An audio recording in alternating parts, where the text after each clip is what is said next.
Korah Colts. And if you direct your attention to the left side of the field, the St. Mary's Knights.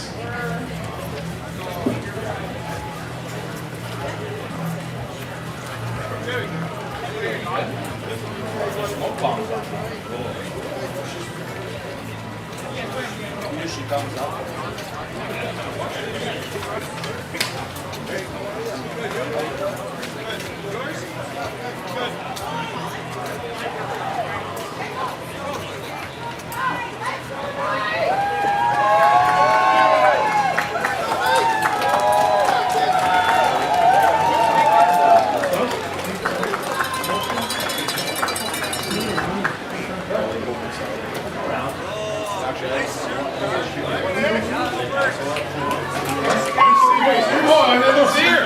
I was there showing it. No. It's chilly. Anybody, I didn't see her. I jumped up. I ate some of him. We were got a little bit ready. You guys can help yourself, nachos. Yeah, I didn't let it be the only one. Whoa, wow. I didn't forget that solo. Oh, that stinks. And Bully didn't want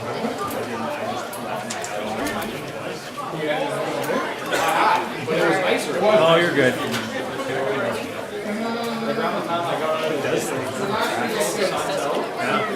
Ours is doing the same. Yeah. I was practicing today.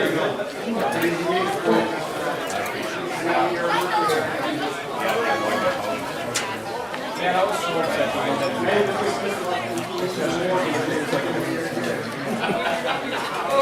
Way to go, Chris. I'm waiting. Yeah. Thanks for thinking.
Everyone, and welcome to high school football brought to you by Sioux Sports and True House Radio.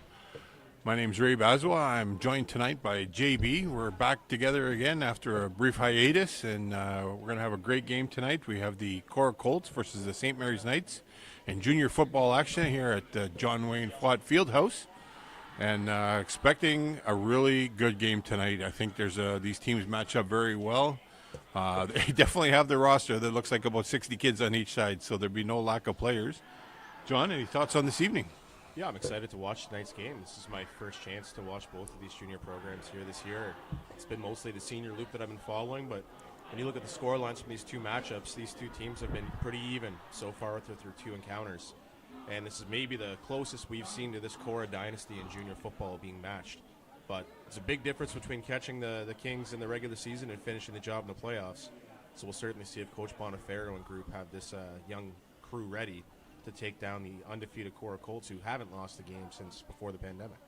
Yeah, you know what? I think both teams have really excelled throughout the year, but St. Mary's came on a little bit stronger near the end. They really started to develop some of their younger players, and they got their game rolling, but not to take away from anything that Coach Bernabucci's got going over there with that staff. I obviously have coached with those fellas until I retired from coaching, and got a lot of respect for both sides. Coach Lillington on the other side, offensive coordinator, Coach Bonifero, head coach, and then Bernabucci and Cass and all the boys over there. So Korah's going to be set to kick off to St. Mary's, and we're going to have a start here as soon as referee Edwards gets us rolling. And the kick is up. Looks like Dominic Kambuli is going to field it around his 12-yard line, running straight up the middle, still running. Strong tackle. Strong tackle by number 3, Nolan Kader. Yeah, good coverage by Korah. Decent return by Kabali too, but certainly good lane discipline by the Korah kickoff team. And it's not so bad right now, Coach, but just a few minutes ago, the rain was really coming down heavy, so you wonder if today's story is going to be who can keep the ball secure. Because both these teams, from all accounts, like to run the ball quite a bit. Oh, 100%. And, I think we're going to see off and on, based on the weather pattern that I've saw on the radar, that it's going to come off and on all night. So whoever holds on to the ball security is going to be definitely the game plan here for sure. Looks like Regan DeSordo handing off to young Dewar for a gain of about 1 yard. So 66 on the tackle. Yeah, and that left side of that offensive line that Dewar was initially looking at closed up quick, tried to find that back cut lane, but great job by the backside defensive Korah. They just closed that up real quick. So under center, DeSordo right under center here. A little bit of play action. There's a flag. It's a handoff to Provenzano. Provenzano got enough for the first down. He got 11 yards. But we're going to see where the penalty is, so they're not going to move. So. Yeah, look, see, nice push by St. Mary's offensive line there. If there was a flag here, it was before the snap. So you'd have to think maybe illegal procedure with formation on offense, or mouth guard violation on the defense. Is that what I saw? Yeah, referee Chow is famous for his mouth guard safety warnings. Second, third play into the championship game. He's not messing around today. No. It's just a warning, though, so it's not going to affect this outcome, but if he doesn't keep it in, it's definitely going to impact it. So First and 10. St. Mary's on their own 43-yard line. Trying to get the Korah line to jump, and they didn't. Dewar with the ball, trying to bounce himself outside, and he's getting nowhere with that play. Yeah, great job by Cochamilio there on the contain. That is your job when you're that DN, is to make sure nothing bounces outside of you, and if it does, you push it back towards your help. On that play, he's able to make the stop himself, drags out Dewar for a loss, and it looks like it's going to be a 2nd and 14 or so. Yeah, I got to be honest, John. I think that the game plan for St. Mary's is you try to run between the tackles. You get through that C gap potentially, and you bust them out. But that one cost them a 4-yard loss. So.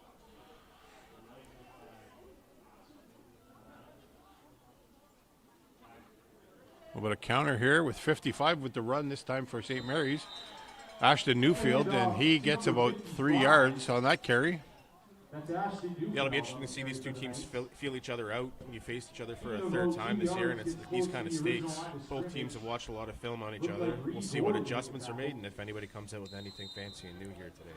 Yeah, pivotal third down here. They got a 3rd and 12. See what Coach Illington over there on the sideline has off from his offensive play calling book. Desorder making a few checks after the alignment. And off to Dominic Kambuli, trying to get him anywhere, but Korah defender was in the backfield almost accepting the handoff. So, yeah, so far I'm kind of with you on your assessment there for what might work against this Korah defense, Coach. You just got to challenge your O-line and run up the middle, because that's another sweep, wingback sweep that just had nowhere to go. That contained for Korah is so disciplined, and the rest of the team just flies to the ball so fast. You might want to get your offensive line to work on that interior. yeah, it looked like they were pulling a guard there, and the guard didn't, as soon as whoever replaced the guard didn't get the push down on the end, and then the end just came through the line. Great kick by Mason Mazuka, fielded by the Korah defender at the 40, and wrapped up way on the other side of the field, a pile of players on both sides, and looks like Korah is going to take over right around their own 47 based on the spot on the far side. Well, both of these teams played close games earlier this year. They also had low-scoring games, so that tells you a couple of things. I think that both defenses are very disciplined and have a lot of talent, and it's probably going to come down to whoever's O-line gets the biggest push here today. So I'm excited to see the St. Mary's defense just as much as Korah, because it's my first chance to see this talented unit on the field. Yeah, they played like a little umbrella sort of shell coverage for a lot of their games, but it just depends on what the alignment is going to be from Korah. It looks like Korah's spreading it out just a little bit at the start here. So,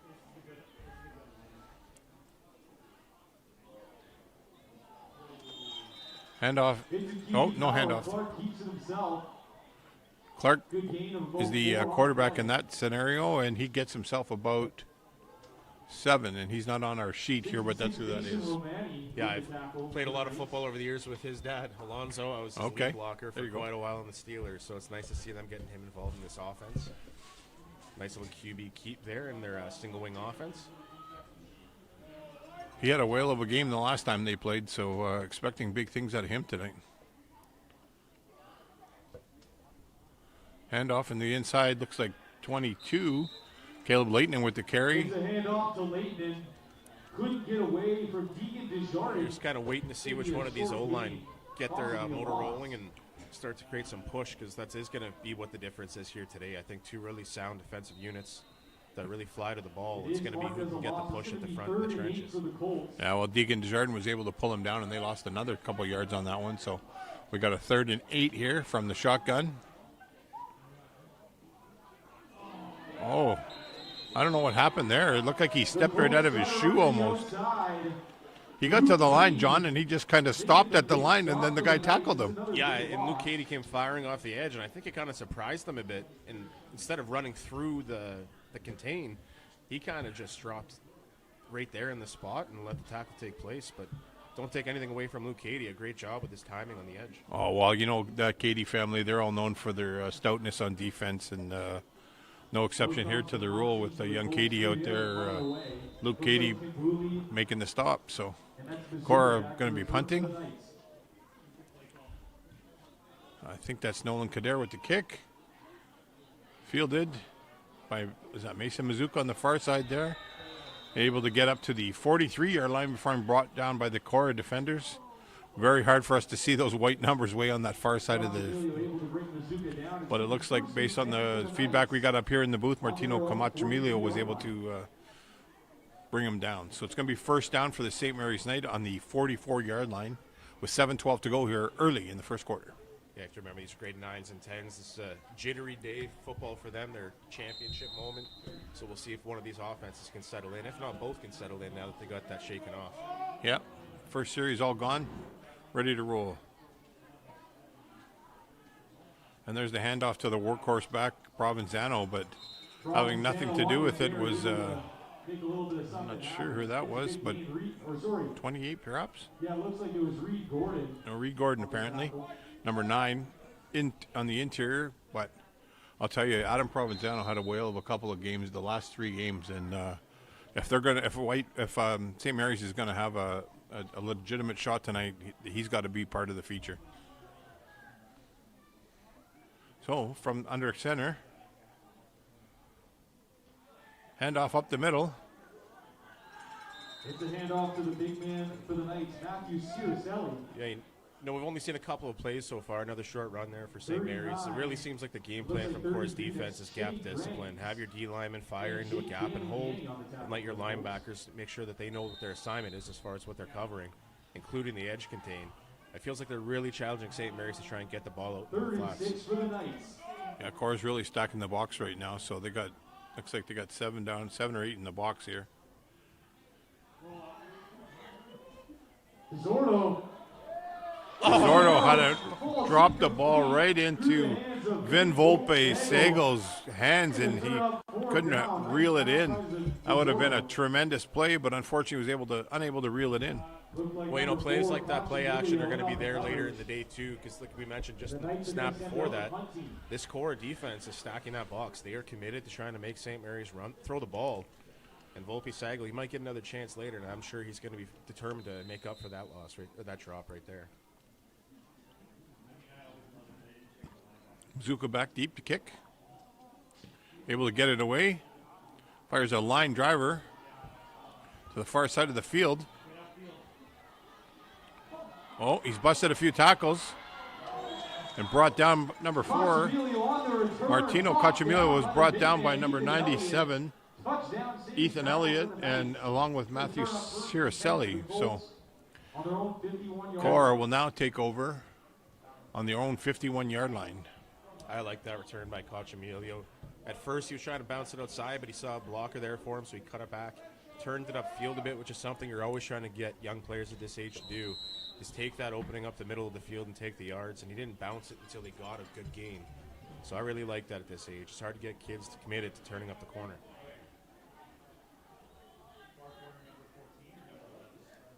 Clark back, going to keep it himself, take the ball up, and he's wrapped up quickly by number 55 for the St. Mary's Knights, Aaron Neufeld. So just to follow back, JB, obviously you weren't here last week, but Coach Bernabucci was away, and Coach Politiccio called the game for the Korah Colts, and tonight they got Coach Bernabucci back at the helm, and I'll guarantee you he's on the sideline. Here we go here, because that's his cadence over there. I used to tease him about it a lot, so I'm going to get a, if he's watching later on, he'll get a laugh anyway. So 2nd and 11. 2nd and 11, 4:35 to go. Clark from the pistol. Faked it one way. He's got a little bit of the edge. Mason Mazuka taking him out at the knees. Not before he gained a positive almost 7 yards there. Big tackle. A huge open field tackle by Mason Mazuka there. Clark, a big body running back, quarterback / overall athlete. When he gets open into space at this age, it's just so easy to kind of get a little bit of a hesitation to put your head in front of a guy or your shoulder in front of a guy, but just great open field tackle saving a first. Yeah, it was really good. But if young Clark starts to learn some of those moves from the old man there and get that hand out there, he might be pressing that guy on the ground and running around him. So 3rd and 4. Broken play. Ball is on the ground. Leighton unable to recover. Leighton unable to pick it up after the Clark fumble. Snap was a little bit rushed. Looks going to be 3. So 4th and 3. Well, and Korah was even lucky to get a couple yards out of that at this point in the game, when it just really seems like field position is going to be such a major factor in this game. Well, a turnover there would have been not the end of the world, but you wouldn't have given up a good 30 yards of field difference there. But I'll tell you, it's in the playbook. Korah to run one back here if they see an opening. So Kader with a big boot. Kambuli fumbles it, but recovers it and jumps back on it, and he's touchdown. So it looks like he's going to take over right at the 18-yard line, and it'll be St. Mary's 1st and 10 from their own 18 with 3:08 to go here early in the first quarter. Yeah, the weather settled down a bit. Not quite raining the way it was to start this game, but you can bet that turf is slick, and the ball is going to be slick as a result. Same with a lot of these gloves these players were warming up with earlier, so maybe it'll dry out, but so far we've seen a deep ball get dropped in the pass game and now a mishandled punt return. Well, I don't know if you remember, John, but I was never a big glove guy, especially the fancy ones that look good, because the fancy ones that look good aren't good. So, handoff here to Provenzano, trying to get to the outside, Provenzano to the outside. He's tripped up. and he's tripped up there by Leighton on the tackle. Leighton on the tackle, number 22. It's a loss for the Knights, and it's going to set up second And I'll tell you right now, if they can start, St. Mary's needs to start controlling their gap integrity, because Korah is just running a player right through the open hole, and they got to stop that. Yeah, Korah has a guy assigned to every hole in that offensive line, and they have an extra tackle or tight end in the end too. Provenzano with a quick pitch out pass, but Korah sniffed it all out. The Colts rally. Able to But I don't know if you noticed there, John, but the wide receivers ran past the Korah defender, so if he pumps that, I think he can get somebody deep. Yeah, he just needs a couple of seconds of time with that offensive line, because so far Korah's whole game plan is take away the run game by taking away each gap with an offensive line. You try to throw the flats and their defense swarms. But we saw a play action to the deep third earlier, and it worked. It was just dropped. We'll see if they go back to it. Well, look, they're running the linebacker right up to the line. He's just running through. Same plays before. Provenzano rolling out. Oh, he way overthrew his intended target, number 33, Riley Pape Grant, and it's bringing up fourth down. So I think they're going to have to hope that Mazuka gets another good kickoff, or they're going to be giving Korah the football on their own side of the field. And that play they just dialed up is the same one that they dropped earlier on the third down attempt in the last drive. On that one, they had a post coming from the backside that was trying to take advantage of the corner that was on the lead side, and just threw it too high and too much up the seam, didn't lead him into that open space. So Mazuka back to punt. He did get it away. Fielded. Oh, Martino Cochamilio almost breaks. Martino Cochamilio ran a good one back there. It looked like he got pushed there a little bit, and then he lost his balance, and the turf monster at the 20-yard line gave him a little trip there, or he might have been off to the races. Yeah, and I think everybody in the crowd agreed with you there for a second. The crowd was starting to get hyped as if they're about to celebrate a touchdown. Just can't keep his footing here. But with that being said, inside the red zone for Corey here for the first time. Yeah, you know what? They're almost back at the original line of scrimmage before the punt, so because I think they got them marked at the 18-yard line. So St. Mary's defense is going to have to come up with a stop and see if they can hold them off. Clark from the pistol, hands it off, run up the middle, down to about the Caldwell with the carry for Korah, and he gets all the way down to the.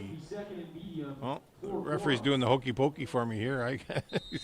He's finally got the spot, so it looks like about the 12-yard line. So it's going to be 2nd and 4 for the Korah Colts. Yeah, nice run there by Caldwell, staying low, keeping his feet disciplined, looking for his blocks to develop, and made a couple of cuts and was able to get a 6-yard gain out of it. That's one of the better runs we've seen here so far today. Oh, bad snap. Oh, that might have been an early whistle. That was an early whistle. Oh, and then something was said. I wonder if that's a bench penalty now, too. Yeah, I think so. Somebody from St. Mary's had a little bit too much to say to referee Corelli. So. And there's another player going off in the defensive area for St. Mary's, and Mr. Chow just threw another flag. Well, I'll guarantee you referee Chow called us swearing. One of the kids swore at him. He's famous for that. So. Well, we'll see how they go about this. They could elect to just give the one 15-yard penalty here, but if they stack them up. They're stackable offenses because they were both post, right? Yeah. This might be goal line scenario here for Korah now, just because of some discipline issues. Yeah, you know what? Everybody got to bite their tongue on the sideline, and you get involved in the game and your emotions, but you got to keep them in check, and you can't have too much to say. And the officials are occupied here at their little conference, and you have some extra coaching going on the field from Korah's sideline. So referee Corelli's going over to give Coach Bonifero the explanation. But just to give you a little humor, John, we've been bugging Coach Bonifero the last couple of times he came to the game in pants and a shirt and a long-sleeve shirt. So we said, where's the shorts? Yeah, he's forever known in his classic flip-flops and short look. And tonight he wanders out onto the field, but he wasn't long putting a toque on after that. So yeah, he didn't want to disappoint his fans tonight. We even have Donnie Matthews up here lately trying to dress like him, so he's starting to develop quite a following. A cult following, the Bono cult. And we don't mean the U2 version either. So, hoping to see referee Corelli over here to give us a couple signals or land the plane for us with some signals.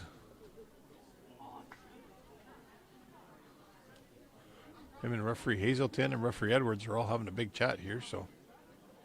Yeah, I think if you're Coach Bonifero here, the message to everybody, your benches, your bench staff, your players, everyone, it's a championship game. I don't care if you agree with the calls or not. It's not worth putting yourself in a deeper hole in a big moment like this.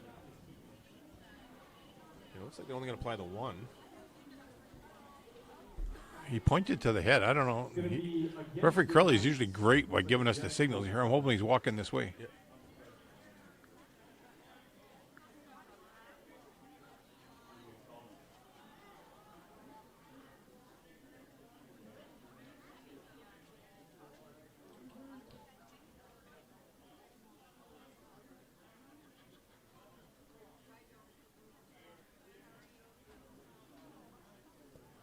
So I'm not exceptionally clear. It looked like if it was a warning to the bench when he threw the flag, but then the objectionable conduct was tacked on, and that's where they settled on the after the explanation. So, Are the sticks correct here? no, because Colts keep it under center. They push the pile. well, it looks like they got their own version of the tush push. Maybe we'll get the old tandem buck call here. Yeah, I'm not sure, but I'm almost wondering 'cause if that was objectionable conduct and it got advanced, that's an automatic first down, no? Well, they were behind the sticks. Only if they were behind the sticks, because they only gave that a 9-year penalty. So they would have had to have been behind the sticks. I should probably stop following the sticks to figure out what's going on here. This headset we got, it's nice and cozy. I hear everything nice and clear, but I can't hear what's going down on the field nearly as much as I could with the other ones. Well, because of my big noodle, the house had to give me my own set here. The last play of the first quarter. So we're going to take a quick break here while they flip the dish. Goal from the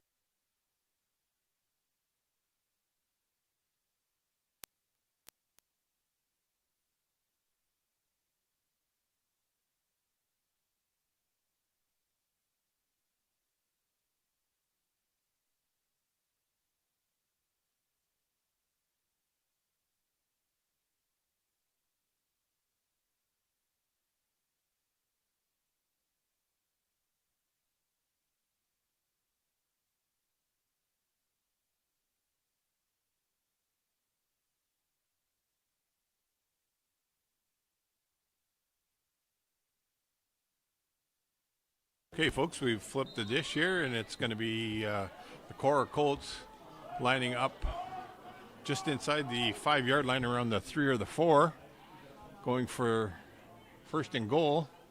And there's a handoff to the outside, and he's in. Yeah, I can't see what the number Dylan is. Lajinen with the touchdown, so that's number 24 for the Korah Colts. And he's in, and Korah's on the board first. Well, we've heard that story before. Lajinen does a little bit of everything for Korah throughout their history. I don't know which kid we're on now. It's somewhere between 5 and 9, I think. Oh, yeah. But they all seem to have the same attribute. They can do a little bit of everything, and in that play, it's a direct snap, it looked like, to Lajinen. And he just takes a couple of lead blockers and pushes it in. And that penalty has come back to haunt St. Mary's here a bit. Yeah, and Kader on here looks like to see if he can tack on the single. That snap was okay. And pinned. Korah Colts 7, the St. Mary's Knights nothing. 11:44 to go in the first half. And so far it's been the field position battle that's really been won. And that's what got Korah in a situation where they could take advantage of a short field. We'll see if St. Mary's is able to sustain a little bit more on offense. We saw them run a couple of pass plays with some deep shots. Just need to get their quarterback and receivers on the same page now. Because that Korah defense is really going to try to make them hit those deep thirds. And unless they can figure out something with their interior offensive line, that might be their way of moving this ball. Yeah, this is going to be really up to Coach Bonifero, and I'm not sure that I see Coach Lillington over there on the sideline, so maybe it's Coach Bonifero calling the offense this evening, but I don't. Can you see him over there? Yeah, I saw him coming in, so he's there somewhere. Okay, he's over there, so The nice Maybe he's thing is, trying to hide himself over on the other end so Korah doesn't see. But I'll guarantee you that Korah had everything scripted out that they thought St. Mary's was going to do, and they've practiced over and over and over this whole entire week. So, but that's not to say that you can't defeat it. But yeah, and the nice thing about wanting to take deep shots to try and take advantage of a defense that's really walking up the field on you is in junior football here in Sault Ste. Marie, it's still 3-down football, so 4-down football.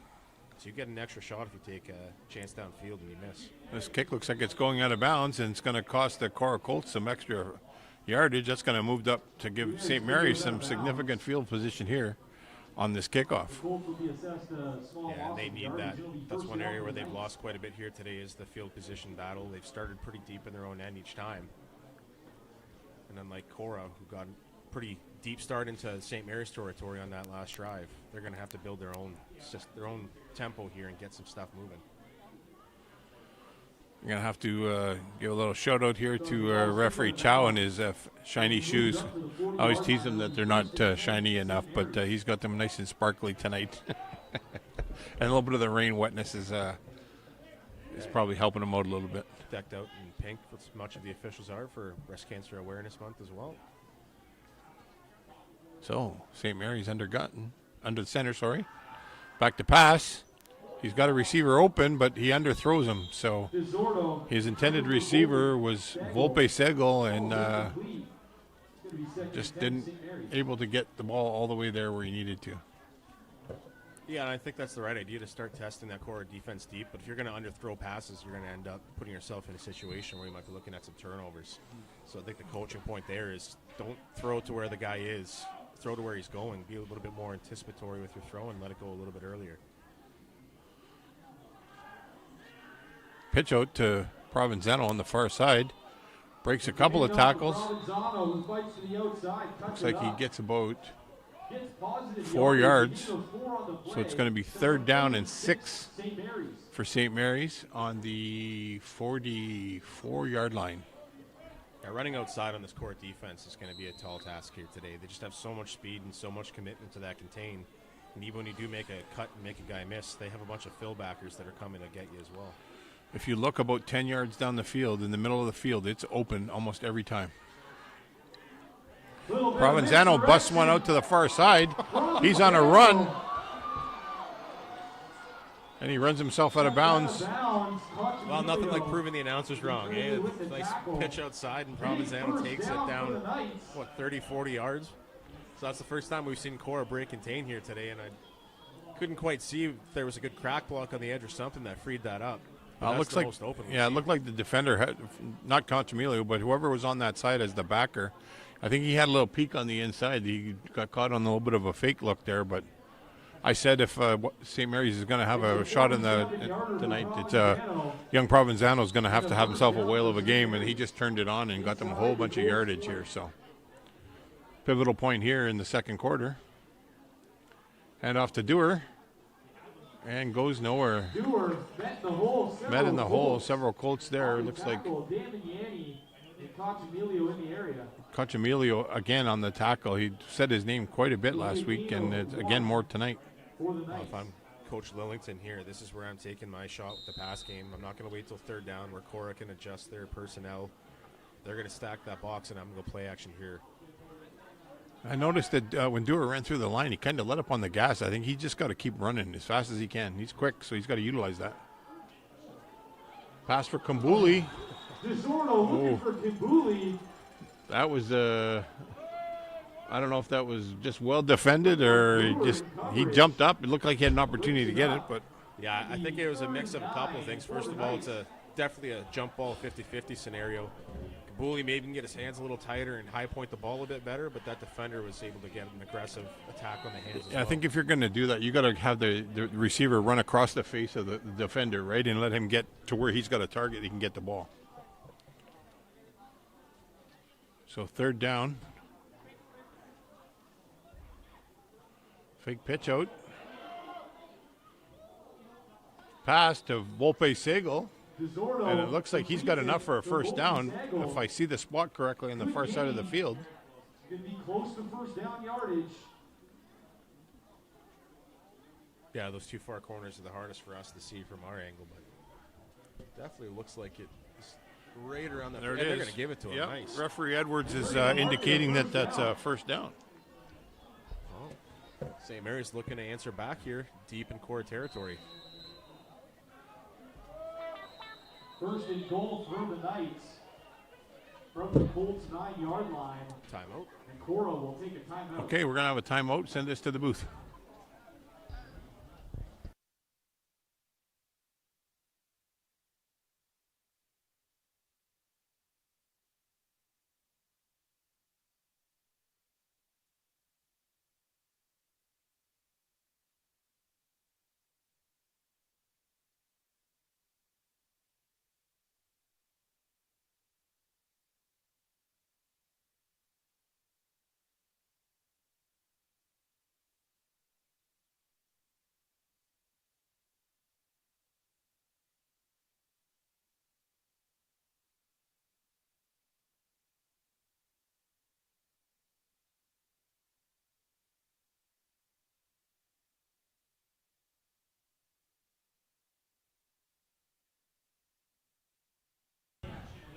Okay, folks, after that brief timeout from the Korah Colts, we have first and goal from, looks like, the 9-yard line.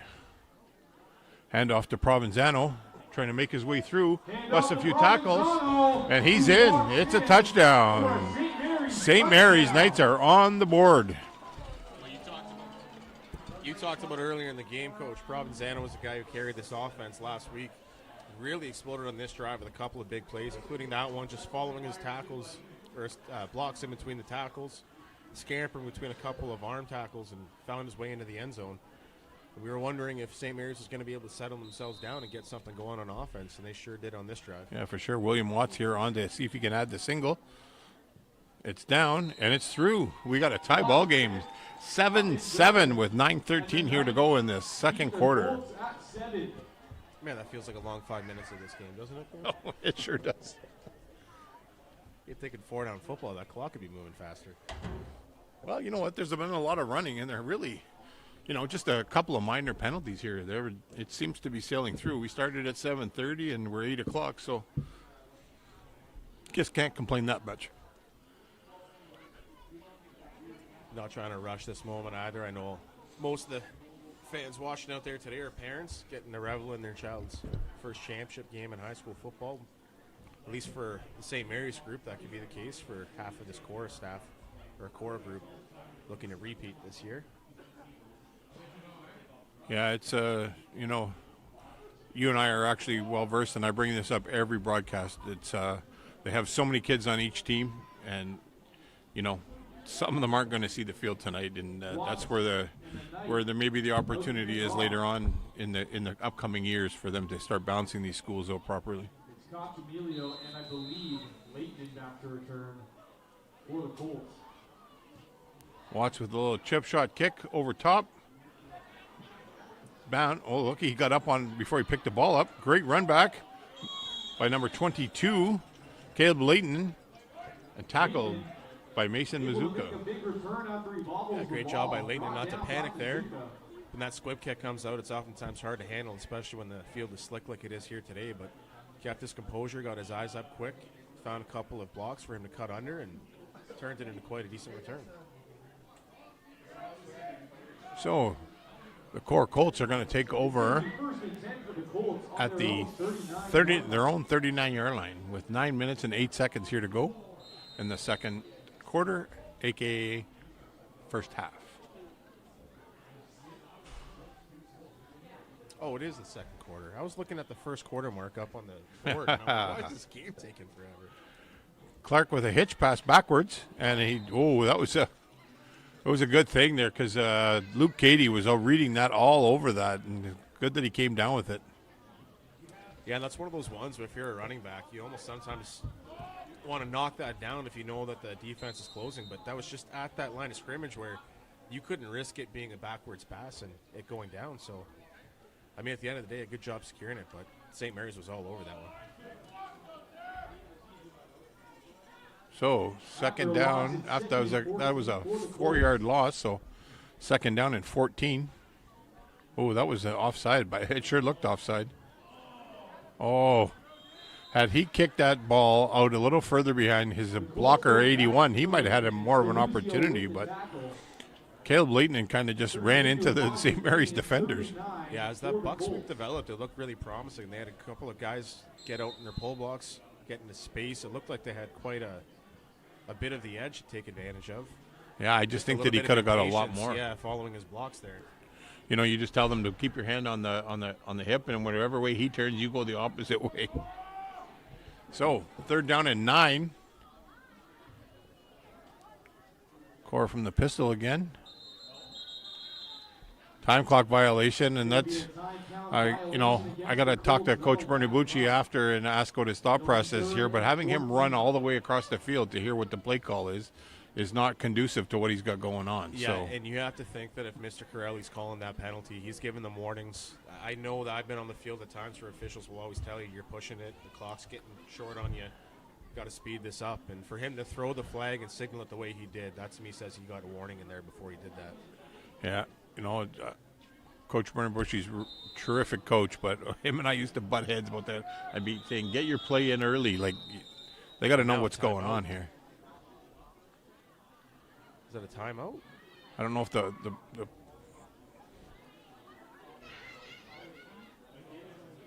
the yardage mark. There we go. No, that's not right. That's a 4-yard penalty if that's the case, and not a. They were. Oh no, they had run the ball out to the 9. That's 5 yards. That's right. Clark deciding to keep it himself, getting to the corner, and Mason Mazuka with another, cutting him out from underneath. What a terrific play again. I don't usually recommend taking him out with your head, but the shoulder's okay, but he's got to watch. He's going to hurt himself that way. Yeah, that's got to be coached out of him for sure, but just the aggression and the willingness to take on a big runner like Clark on the open space, that's the second time we've seen him go and aggressively try to tackle low on Clark. And that's what you want to do against a big runner like that. Don't try to tackle high and get trucked or get a stiff arm.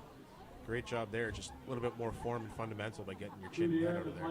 So with it being 4th and 8, Korah's elected to punt, and Kadera's back deep. Good snap. Gets off a beauty kick. Nice spiral. Mazuka with the field. Trying to get to the outside over there, and he spins away from a tackle. And dancing around, finally brought down. Looked like number 19 for the Colts. That's Enzo Gonzalez. Looks like Enzo Gonzalez who's able to make the tackle here and prevent that, because I don't know, John, I don't know if you saw the original part of the tackle there. That was really close to being a horse collar. Yeah, and I think you had a couple of officials right there probably ready to pull it if he went down by it, but he was able to break it. They decided not to call it. So St. Mary's is taking over on their own 37 with a tie score here with 6 minutes and 50 seconds left to go in the second quarter. Handoff up the middle.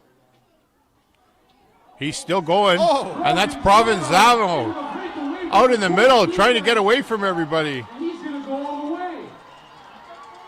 That's a touchdown for Provenzano. Adam Provenzano making a name for himself tonight, folks.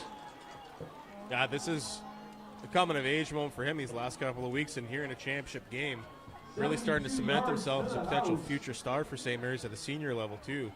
But you mentioned it earlier. He was the guy that they were going to have to carry and lean on. And we also talked about it before, too. Run between the tackles. Korah's speed and the way that they run their defense, they're going to try and funnel everything up the middle. And that means that the weak spot is directly up the middle. And 2 straight plays there for Provenzano. He's able to break a couple of tackles. And this one went big. Oh, and Watts tried to boot that one through, and he didn't get underneath it. So, yeah, I almost wonder if that one was a hold problem with the ball being wet and getting there a little bit late. But special run there by Provenzano, who's taken over this game here in the matter of, just under 3 minutes of play. Had a massive run for a first down that brought them within the 20-yard line, and then had about a 9-yard touchdown run previous drive. And first play on this series takes it all the way to the house from, I don't know, what was that, about 65, 70 yards? I sure was, I think they were marked, they haven't moved. So 72 yards. 72-yard touchdown. And I said he's going to have to be right at the start. I called it. I said he's a special runner. You know, he's got from some great parents, Mom Kara is the principal here, and Dad Lucas, another, great guy here in Sault Ste. Marie, and So his older brother would be a row pro then, right? yes, Yeah, another great running back that we've seen Yeah. come through Sault Ste. Marie High School football. yeah, Row Pro coached him while I was at Korah, so sure he's proud of his little brother here, making a difference. But I said, we talked about running between the tackles. You're not going to get outside on Korah, and I think maybe they're onto our headset, John. Maybe Coach Longington in there is plugged in.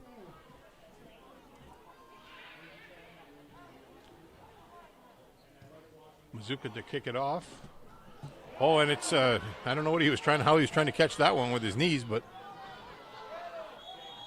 Well, you know what? Those squib kicks have been an issue for both sides so far here today. We've seen almost every returner have a hard time fielding it cleanly. And if it's not coming through on the camera now, trust me, folks, it's pouring down rain here, so this ball's going to get slick for the rest of this game if it stays this way. yeah, Jaron Kalma was smart to fall on it there. He looked like he was going to try and pick it up himself, but made a smart decision there to make sure that he covered the ball. So we got 6:32 left here, and Korah's got a full field, but lots of clock left, and the score 13, St. Mary's, Korah 7.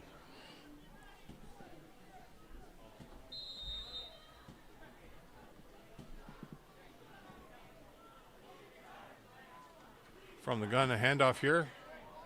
Oh, It's a handoff to Leighton. Leighton had a handoff there, but 68. number 68, Deegan Desjardins laid a lick on him. Gave him the how's she going and right in the trolley tracks there. I'm starting to see that trend you're talking about, though, Coach, with these Korah running backs. Their mesh point is getting off too slow, and the St. Mary's defense is firing off of that line. And by the time the running backs hit in the line of scrimmage, they're already closing gaps. So maybe a little bit more intensity and urgency when it comes to those handoffs and the running backs getting started on their acceleration.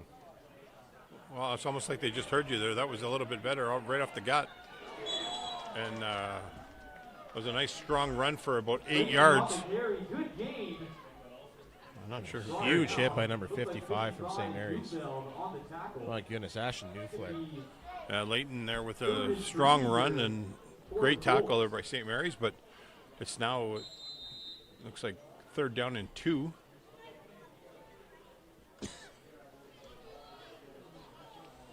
Clock winding down, just over the 5-minute and 12-second mark.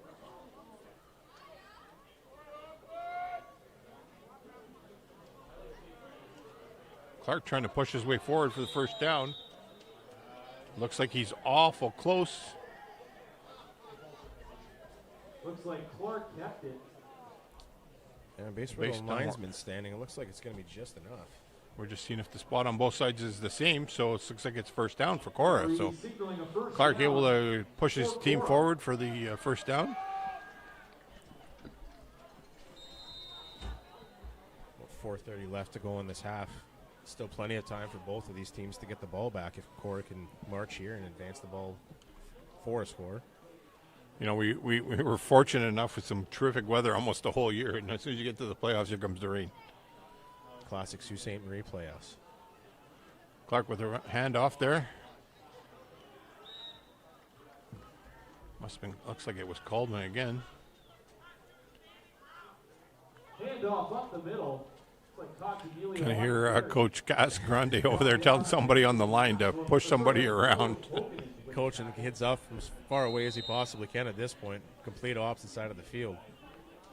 Very recognizable voice, though. I know the kid knows who's talking to him, too. Oh, they do. 100% they do. Longtime coach over at the Korah program, Mike Casagrande. There's a handoff again. Terrific tackle by number 54, Mateo DeLuzio. Yeah, and only one pole guard on that one. I don't know if it was just a little, quick play. It's not their buck sweep, that's for sure, because they usually have 2 guards polling.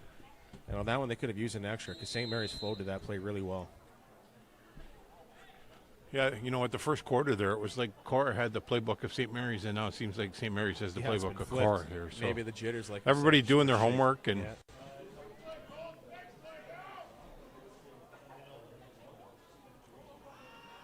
Clark with a little pitch pass out here. It's a swing pass out to Cochamilio. Cochamilio was the recipient, but he lost 3 yards on that one. Deluzio Yeah, number 68. and Nicholas Cavalier. 66, excuse me. Mason Romani or Deegan Desjardins. I couldn't tell which one was the one that made the play, but these linebackers for St. Mary's are flowing really well. That's the one thing that stood out for me for the St. Mary's defense so far. Looks like they're running a 44 front by the looks of it for most of the plays, and their linebackers are just doing a great job following those guards, and Korah pulls them a lot. So that's going to tell you where to go quite often. Just stick to your commitment. Kader with a terrific kick. Fielded by Mason. Going to try and get to the outside here. A host of Korah players. Well, that Korah player's fortunate one that he didn't get a penalty for a late hit there, but it looks like he gave himself more of a shot than the player he hit. Yeah, that's number 89, looks like, for the Korah Colts, Lucas McMaster. And he took a headshot there when he was trying to get the hit and kind of snapped his neck back a little bit, so he got his bell rung a little bit. This is an injury timeout. We're going to send it to the booth with 2:34 to go here in the second quarter.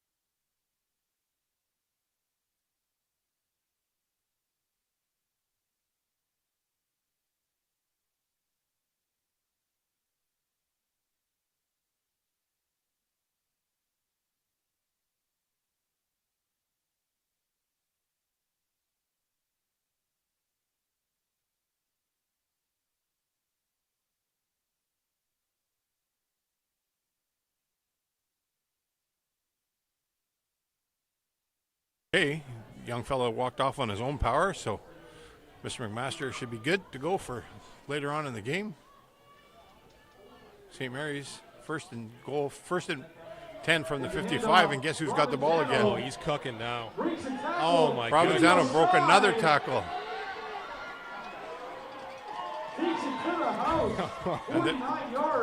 There's a flag, so I think that's going to be post first down. I don't think it's going to count. Well, you know, even if this does come back, Provenzano's starting to feel himself here now. Like, he's starting to get a confidence to him in his running, and he's breaking tackles. He's getting upfield quick. He's digging his feet in and committing to his cuts. I think Korah's going to have to really step up their game on defense if they're going to corral him. Was that a blindside block signal?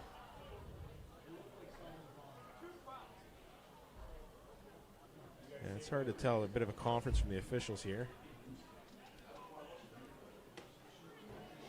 Maybe block in the back, JB. That could have been it, I think. Was it this? Yeah, I think so. So block from behind. Roughing block from behind. He did this. Oh, I'm not sure then. Was he? I'm betting it could be a blindside block or a block from the behind. Anyways, regardless, the touchdown will not count. And it's going to be a spot foul, I would assume.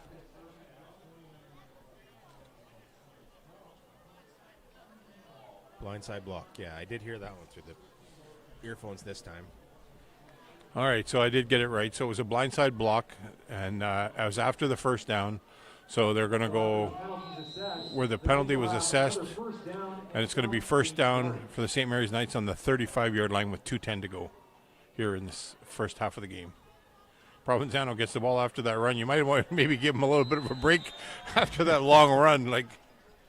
Oh, and he was just met by a host of Korah D linemen there on that play. His O-line didn't get much of a push or many hands on the guys that time. So as soon as he got the ball, he was just swarmed by a couple of the Colts in the backfield. Yeah, he gave him a couple of shake and bakes on that first run that he had, and he just kind of jumped into the C gap and then bent it outside, and he got a lot of yardage for them there. So.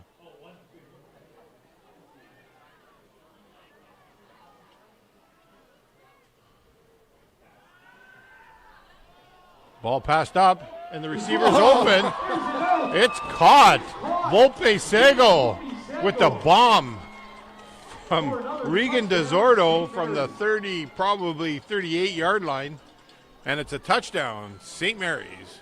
Well, you know, a couple of things on that one. First and foremost, Volpe Sagal had a big drop here in the first quarter on a play-action corner route, and that one would have went for a touchdown. That might have been close to 60 yards on that one. So he wanted one back, and he got it there on a nice skinny post, it looks like. And then a great job by Regan DeZordo. With all that pressure coming from that Korah front line, that pocket stayed nice and open for him, and he confidently stepped up into that and threw a dart to his receiver. And another bad snap on special teams here. Yeah. But I just want to make sure DeZordo, if he watches this back, you got my respect, kid. That's a great veteran quarterback move to step into a nice pocket like that and throw to your guy with confidence. And with it pouring rain out. Yeah, no kidding. So all credit to him on that throw. He couldn't have been any more pinpoint accurate on that. So the extra point was no good, obviously. And that's going to be a 19-7 lead for St. Mary's. And what a first half. If you're Coach Bonifero, you know, you'd want to say that he'd love to be in the lead, but to be up a couple of scores going into the second half, I know there's still a minute 33 here to go, and I'm not washing the Korah team out by no means. They are extremely capable of attacking this game right back in and getting back on, but I think they're going to have to make a couple of adjustments here on defense and a couple of adjustments on offense, and I know it's in the playbook over there, so not counting Korah out whatsoever here.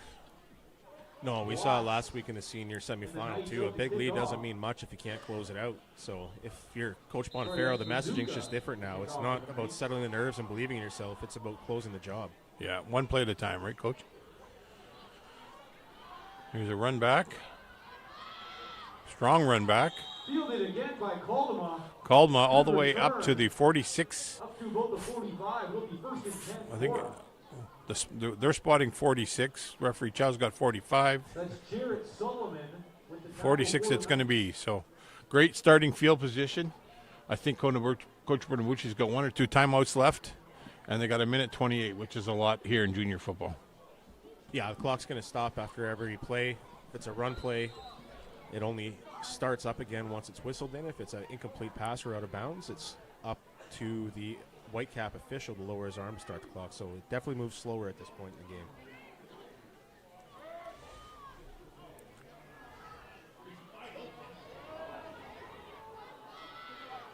Well, looks like Clark's going to keep it himself, and he's had his legs cut out from underneath him by Luke Cady. Keeps it to himself. I'm not sure if that the design rollout was to go to the left, because he's had three receivers here on the far side closest to us on the field, and a couple of them looked wide open. Yeah, I'm not even sure it was a design rollout at all. I think that he scrambled when he saw the pressure coming off the edge. Didn't have time to look through his options the way that he wanted to. And I think that they're going to bring somebody else in to play pivot now, because I think Clark came out.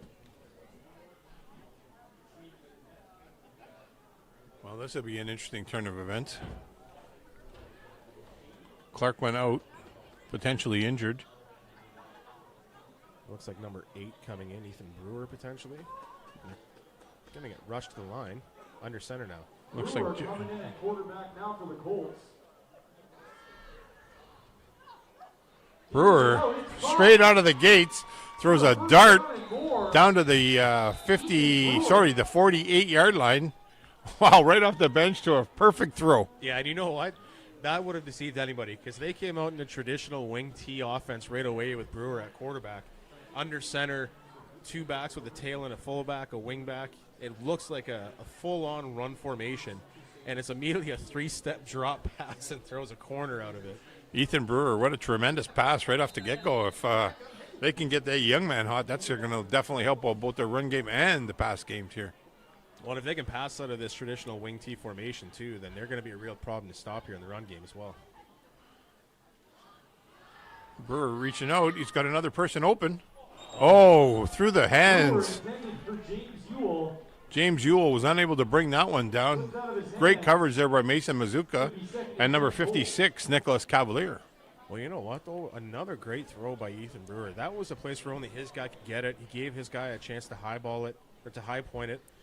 You know, with the rain the way it is, it's going to be tough to catch those contested passes. But right out of the gate, like you said, we see Ethan Brewer come out and throw 2 really nice balls where only his guy could get it. So we've got about 51 seconds left on the clock. Brewers under center.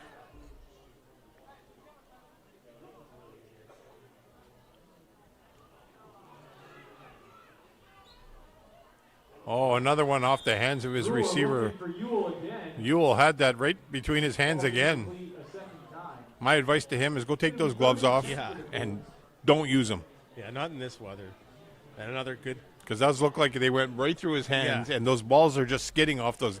So unless those are those elite football gloves that receivers use in the NFL, take them off. They're no good. I've got to tell you, though, and I'm true to this word, the Atlas gloves, the blue ones, you can get at Mark's Workwear House, stick to the ball like glue.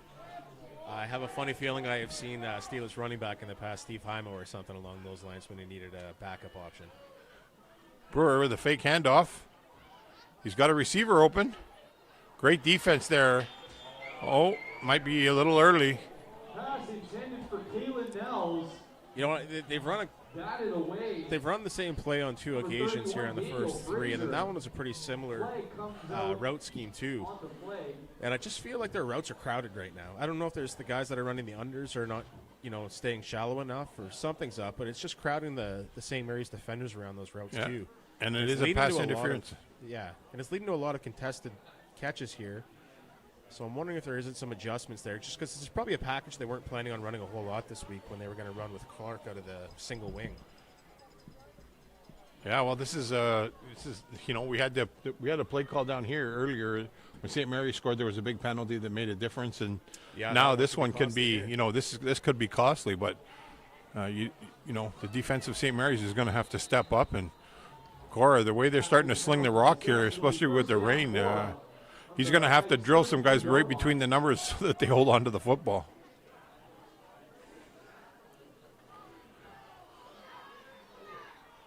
Oh! Brewer. Wow, I think Brewer panicked a little bit there, and he tried to throw it away, and it was intercepted by number 55, Ashton Neufeld. Yeah, and when you're a young quarterback coming in with, little to no warm-up, you're just thrust into action like that. When you've had a couple of good throws, you're starting to feel yourself a bit and start to try to be a hero a bit. I think on that play, when you're getting dragged down, the best thing to do is just tuck the ball and secure it and make sure that you gave your team another chance. But, we can say that all we want. How many of us have ever been thrust into a championship game as a backup quarterback before and are expected to keep our nerve on every play? Yeah, that was that's a tough one because they had a little bit of momentum firing there, and St. Mary's snatched it away with that pick. Well, maybe Ethan can make a play back here from the safety position. It's a pretty substantial rain coming down here right now. Okay, we got a quick timeout here. We'll send it to the booth.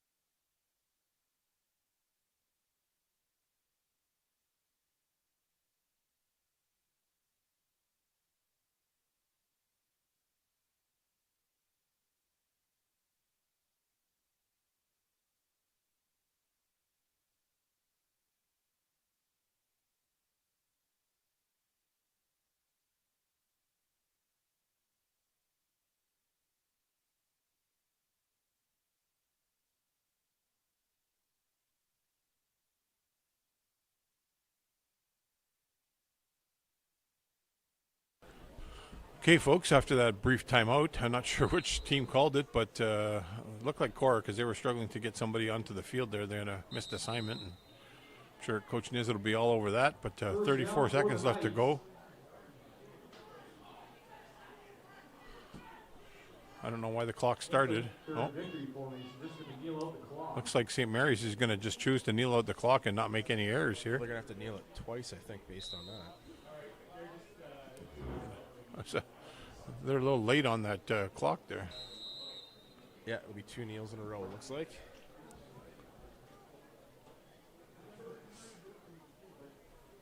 As DeZordo preps to take the final knee of the half, we'll take a 10-minute break. Knights, 19. Looks like they're going to kneel out a second time, and this will be the end of the first half here, folks. We'll see you in about 10 minutes. Score 19, St. Mary's, Korah 7.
Okay, folks, welcome back to Superior Heights Field and John Wayne Fott Fieldhouse. We got a great game brewing here ready for the second half. The Korah Colts against the St. Mary's Knights, and the St. Mary's Knights are out into a commanding 19-7 lead here. Coach, what are your thoughts on the second half? Well, I mean, for St. Mary's, great confidence boost to prove to yourself you can not only do it in the regular season against the four-time champs, but in the playoffs as well. Just have to be mindful, too, though, this is a team with a lot of experience, a coaching staff with a ton of experience. They're not coming out in the second half to lay down and let you take away their crown. They're going to come out and try to counter. So for the messaging on the St. Mary's sideline is 19-7 might not be good enough, but even if it is, don't take your foot off the pedal defensively. Yeah, for sure. I know all those Korah coaches over there on a whole, and I coached a lot of them, Coach Elliott, Coach Nisbet, Coach Brunetti, and they're going to have these kids ready for a second half and trying to make this a little bit more of a tighter game, and be interesting to see if Coach Bonifero sticks with the game plan. So Mason Mazuka to kick it off, little line driver, run back, looks like by number 22, Leighton. Had a great job by Leighton to play that in the air. I think every special teams coach on earth screams that at every kid who's ever tried to return a kick before. Catch it in the air. Especially when it's weather like this, that's key to getting the return off quickly, and was able to get a good 10, 15-yard gain out of that. Yeah, the rain has dissipated a little bit. It's still coming down in a sort of a fine mist, but I got to tell you, the wind is starting to pick up because I can feel it coming through the glass on this side. So hopefully the weather doesn't play a factor, and it's all about the boys on the field deciding the outcome of this game. Back to that old wing T look. It looks like St. Mary's blitz there. And a strong run here by, not sure who it is, but he's tackled by number 56, Nicholas Cavalier. Leighton was the ball carrier.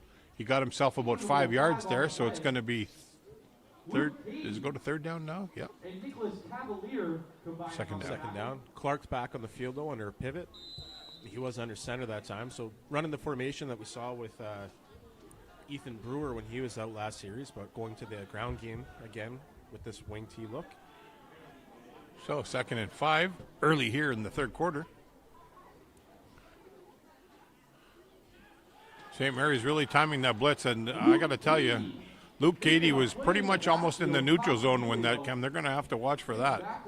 You know what, that being said, though, Korah's tight end and their right tackle, they're firing pretty early themselves. So if you're Luke Cady, you're told go off of the offensive line of the ball, and this Korah offensive line is firing off pretty early too. So I think he might just be reacting to what he's seeing from them. Yeah, and you got to think that those tackles on the left side have to understand it's gap on over, obviously, but somebody's got to pick up that blitzing linebacker. He's creeping up again. Here he comes again. Oh, and then he backed off. Strong run up the middle. A flag on the play. And it's a hold against Korah. So that's going to bring that back, and it's going to be they're short. It's up to Coach Bonifero to decide what he wants here. They're going to need purple captain, or maroon captain, whatever you want to call it. They're going to call it 10 yards. I don't think they're going to give or maybe Mr. Corelli just got to look from the sideline and knew what he was going to have to go with anyways. Yeah, usually they bring the captains over and they make them have a conversation about it. And so instead of electing for a 4th down and 2, St. Mary's takes the penalty. Now it's 3rd down and 14 or 15 yards, sorry.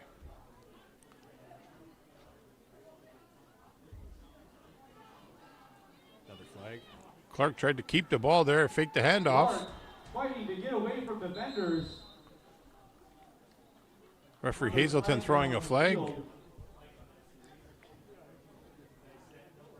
Looked like Wellwood, Volkanen, and Katie with the sack.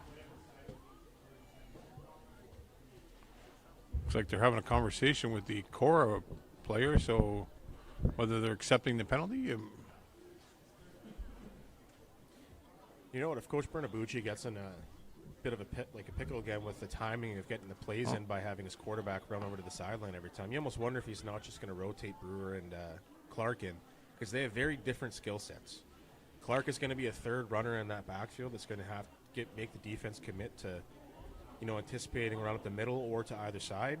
And Brewer seems to open up their passing game quite a bit. So I almost wonder if things start to get sticky here and the timing starts to get tight, you just start rotating those quarterbacks and kind of mixing up your offensive attack. Yeah, so referee Corelli looked like he called a chop block, and I think St. Mary's needs to decline this penalty instead of pushing them back again, because it would be 4th down from that spot instead of 3rd down if they back them up another 10.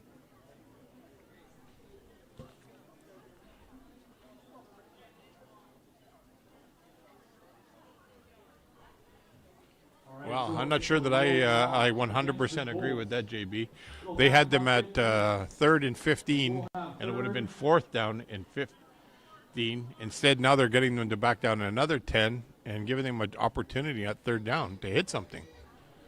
Yeah, without unnecessary roughness, I don't know, are you allowed to decline unnecessary roughness? Does it still apply to the 3-strike rule if you decline it? I don't, not to the best of my knowledge. I'd have to ask Mr. Crowley about that afterwards. Well, I think there's somebody that can behind you can answer that question. I'll be willing to bet. So the quick handoff to Martino Cacciamilio for about 7 yards. 66 and 68. That's Desjardins and Romani. The clock will be stopped as the punt team comes on for Korah.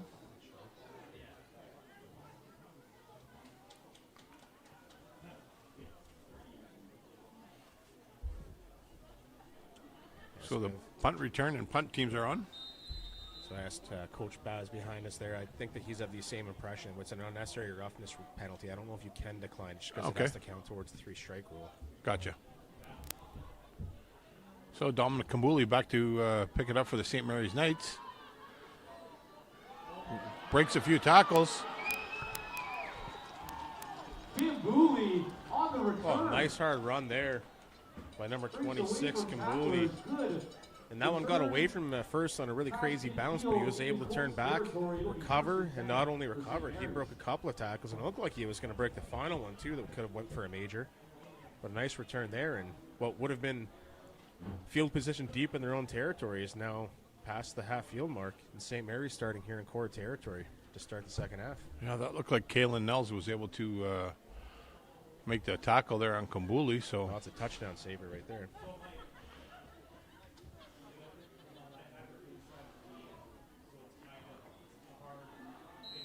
All right, so it's going to be 1st down for the St. Mary's Knights on the Korah side of the 51.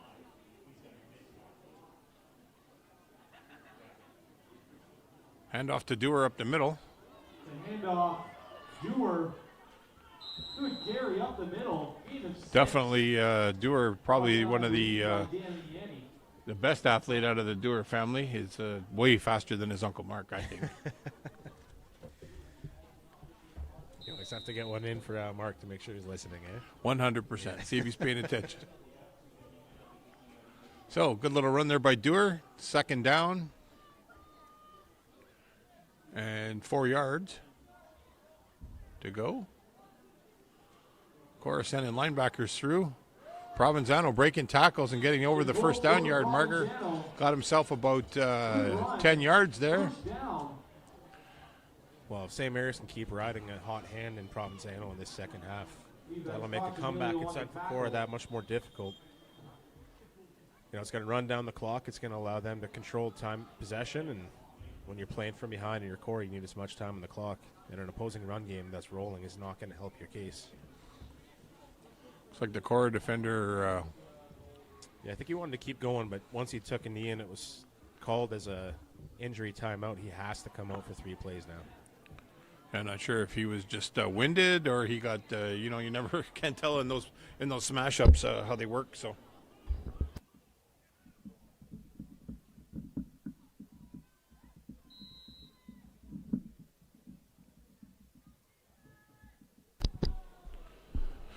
Okay, so St. Mary's 1st and 10. Handoff to Provenzano up the middle. Got himself about 6 yards, so that's going to be bring up 2nd down and 4. And that gets frustrating to play against when you're a defense. not always the big plays that kind of zap your will to keep playing aggressive at the line of scrimmage. It's when you're giving up chunk plays of 4, 5, 6 yards consistently. That can really wear a defense and tire you out. Right now, St. Mary's is trying to ride Provenzano to that game script. Yeah, Korah's going to have to make some adjustments on defense here and just really key on Provenzano, maybe even spy him at some point. He's breaking through again. Jeez. Breaking another tackle. I think he broke 3 tackles on that run. He's down almost just outside of the 10-yard line to the 11, and it's going to be first down St. Mary's. And, that's really frustrating. You're the contained guy on that left side of the defense. You do your job. Provenzano initially tries to bounce it outside for a big play. You turn it back towards the middle thinking that you have help, but you did your job as the contained man, and there's nothing there. And then Provenzano scampers for another 15 to 20-yard gain. Well, if I'm Coach Boniferro and Coach Ellington over there, I'm just going to keep riding Provenzano until he can't go no more. Don't fix what ain't broken, right? Yeah, 100%. Him and Dewar are doing a great job in that backfield. And a rollout. He's got, it's not got enough air underneath it. It sure did. Calls it incomplete in the back corner, though, by the official. They're going to call it incomplete. Oh, and another flag. Flag comes out. Somebody had something to say again, so. I think that's referee Bell on the far side, and he was Johnny on the spot in that corner. And he was sliding underneath it, and he obviously didn't keep control, or they would have gave it to him. So. Well, and even as the ball was in the air, you thought that was an underthrown ball, so it would have been quite the task for Volpe Sagal to get underneath it and keep it from hitting the ground. I give him all the credit in the world, though. He made a tremendous attempt, and he seemed to think he had it, but there's not a lot of argument coming from him, so either he just knows enough not to say nothing, or he actually didn't catch it. So yeah, but then if you're St. Mary's, why put yourself in a hole now? You don't make the catch.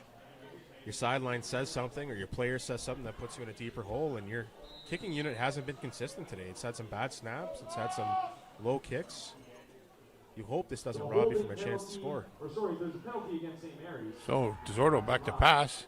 But they air it out again. Oh. Out of the hands of the defender. Wow. James Ewell still breaks it up. I think Jaron Caldma had himself a pick there. I think that was him over there James in the corner. Ewell, James Ewell? 6, yeah. And you know what? That was your chance to kind of put the nail in the coffin of this drive for St. Mary's. They put themselves in a hole. They have to go to the end zone. That was a chance to end that drive, and we'll see if St. Mary's can take advantage of that mistake now. So St. Mary's, third down.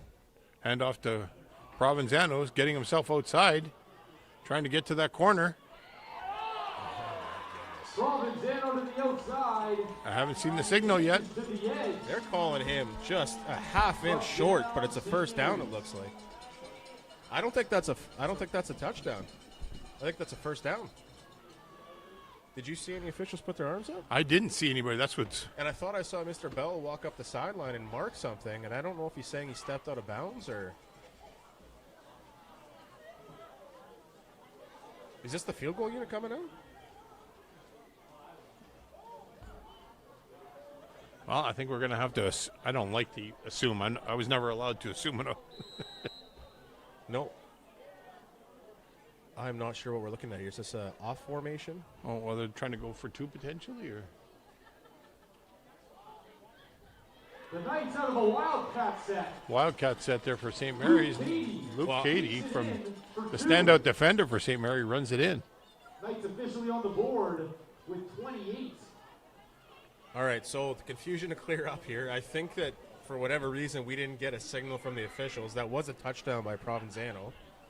And that would have been about a 21-yard scamper, and he has just taken over this game. And then a Wildcat formation with Luke Cady as the Wildcat quarterback sneaking in for a 2-point convert. But that was a little bit confusing to me. Was that confusing to you? There were nobody signaled. Not one person on the field signaled touchdown. It looked like the far sideline official almost marked it out of bounds at one point. So sorry for the confusion that we're putting out there, folks. We were just as unsure of what was happening, but the scoreboard does read 27-7 now for St. Mary's.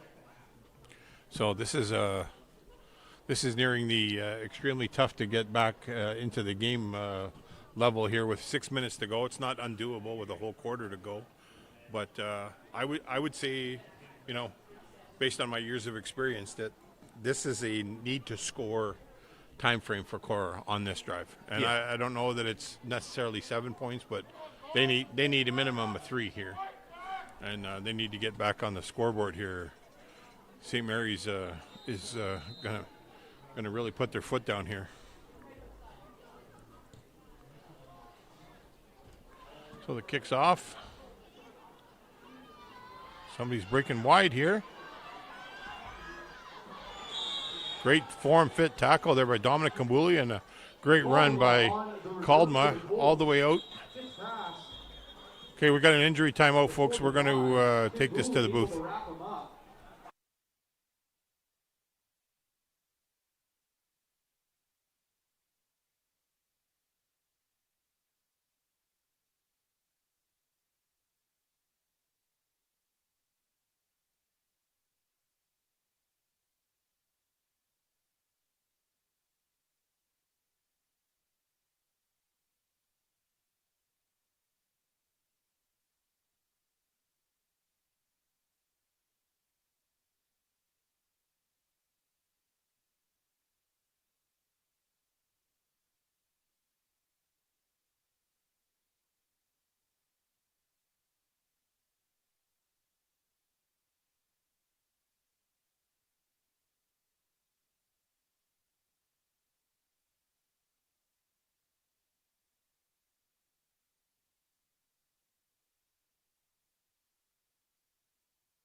All right, folks. Looks like Dominic Kambuli, after that form-fit tackle, I'd be willing to bet the farm on that was a calf cramp, and he was able to get off after the way Coach Ellington was taking care of him there. So,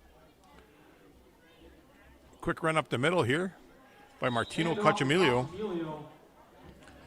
and he got probably, looks like about 6 yards there on that run. And you know what, JB, I forgot to mention, Cacciamilio had a tremendous game the last game, and they really haven't got him the ball a lot, and he was making a big difference in the last game. So I think for them to have some success, that's who they have to go to. And number 3 also, Nolan Kader, was such a performer there earlier in the year, and they really haven't seen them utilize him enough. Oh. It's like number, is that 58, Russell Pine or Nicholas Cavalier? I can't tell which one, but somebody had a chance for an interception there and another drop. Yeah, that was right in the... Russell Pine had it right in his hands there. All he had to do was squeeze real hard, but I guess he's playing defense for a reason. Yeah. Because if he had the great hands, he'd be on the receiving side. So. Well, I had this argument with Liam a couple of weeks ago, if you ask DBs, they'll tell you that receivers play offense because they don't want to tackle. So there's an argument to be made both ways. 100%. Who ends up where. So 3rd down and 4.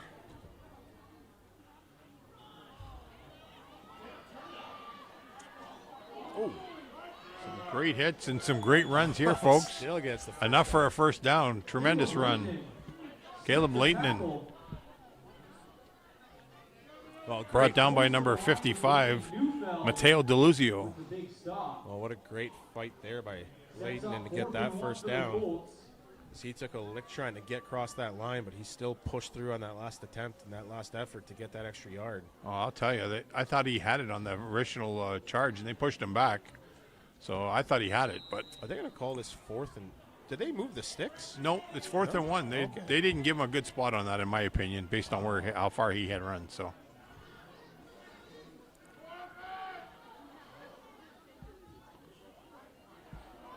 Cochamilio able to get about 5 yards on that run, so going to be a first down for the Korah Colts here with 4 minutes to go in the 3rd quarter from the St. Mary's 50-yard line. So, Coach, if I'm calling the offense right now, especially coming from a blocker and an offensive lineman's perspective, that D-line is firing way too hard for my liking right now. They have my cadence totally timed up. So Dude. I'm calling a hard count here. Oh, I'm not only changing the cadence, but I'm calling a freeze call a couple of times and keep them off balance. Make them slow their attack down. Oh, there's a fumble there. Ball comes out in the backfield.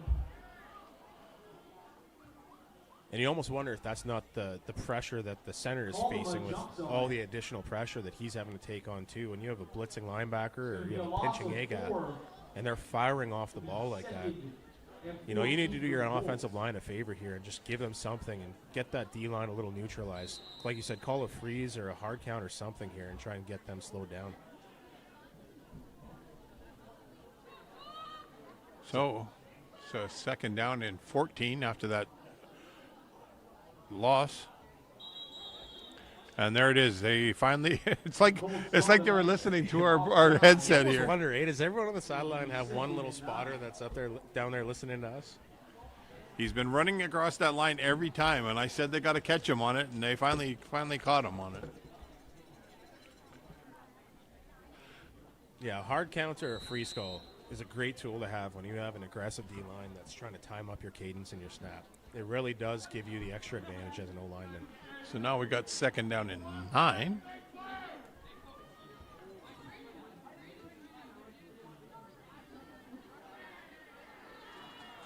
Leighton into the outside. Here's my other play call I got for you, JB. Here is where you need to run a slot counter of some sort, or the old crisscross or something, counter, because yeah. St. Mary's is over pursuing on the outside, and you got to catch them in that trap. Yeah, and they've been back in the traditional wing T formation since the last series of the first half, and you can run those plays out of this formation now. They were running a single wing earlier. It's a little more difficult to do it there. But I was thinking that too. That's one play we haven't seen yet. We haven't seen a lot of Cochamilio running that fullback trap either, and I almost wonder if that's not a good call.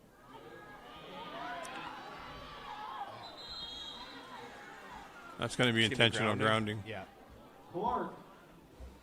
Yeah, we saw that from Ethan Brewer before too. When you're going down and you have nobody there, just take the loss and keep the ball safe. If I had a monitor, I'd show you right now, but if you watch where St. Mary's is blitzing from, it's right from the hash marks.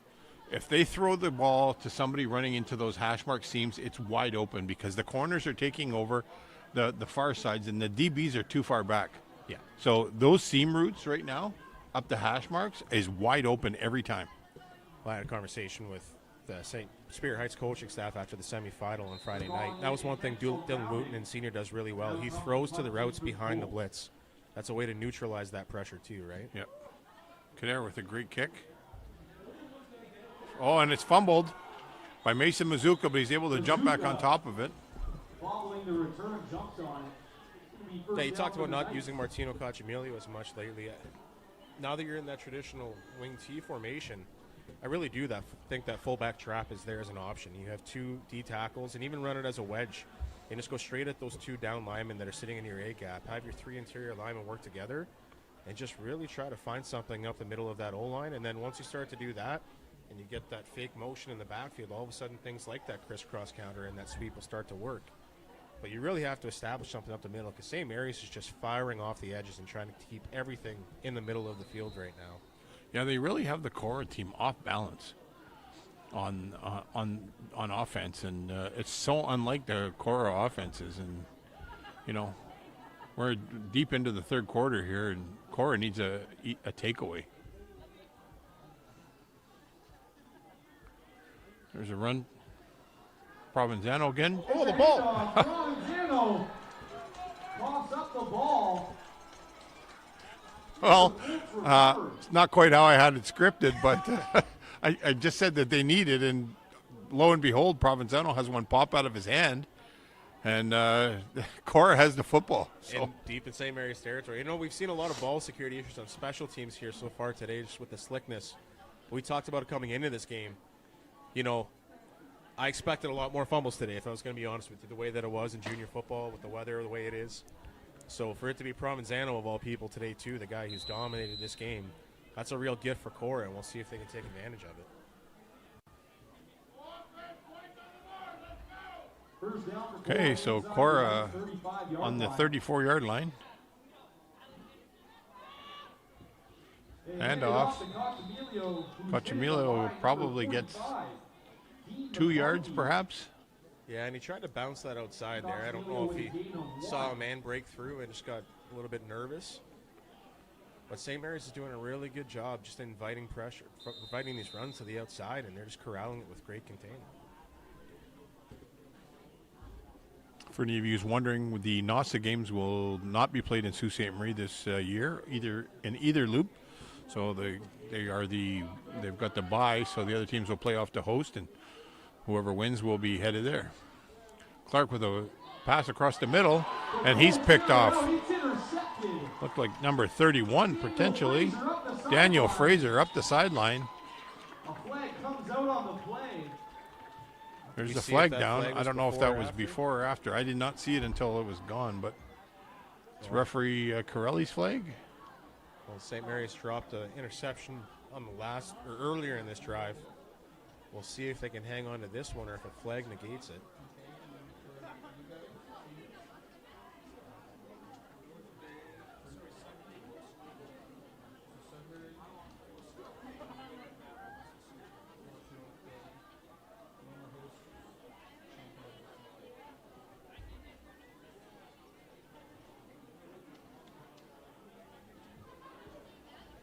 Is that a crackback block?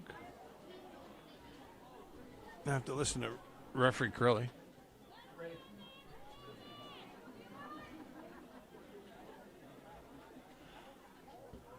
So, I can't tell for sure. The overall yardage ends up going against St. Mary's, but it looks like they'll have possession of the ball on a first down here. So definitely looks like it was after the interception. I just couldn't tell if it was 2 penalties and one had a higher yardage marker to it or not, but it was St. Mary's ball either way.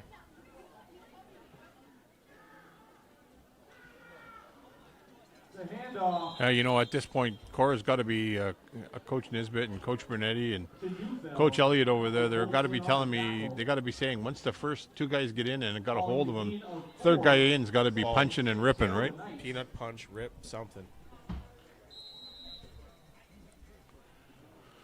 So this will be the last play of the third quarter, and we're going to head into the showdown here for the fourth quarter.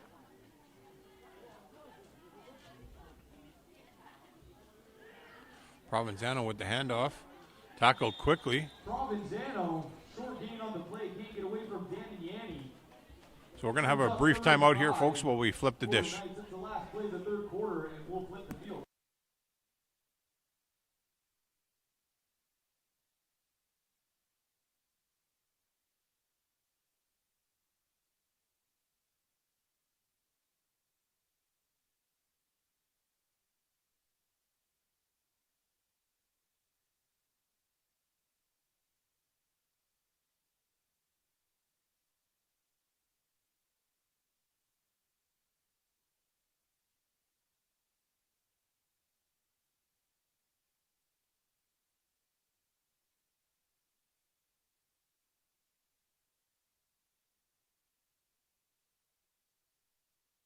Okay, we're back here, folks, to start the fourth quarter.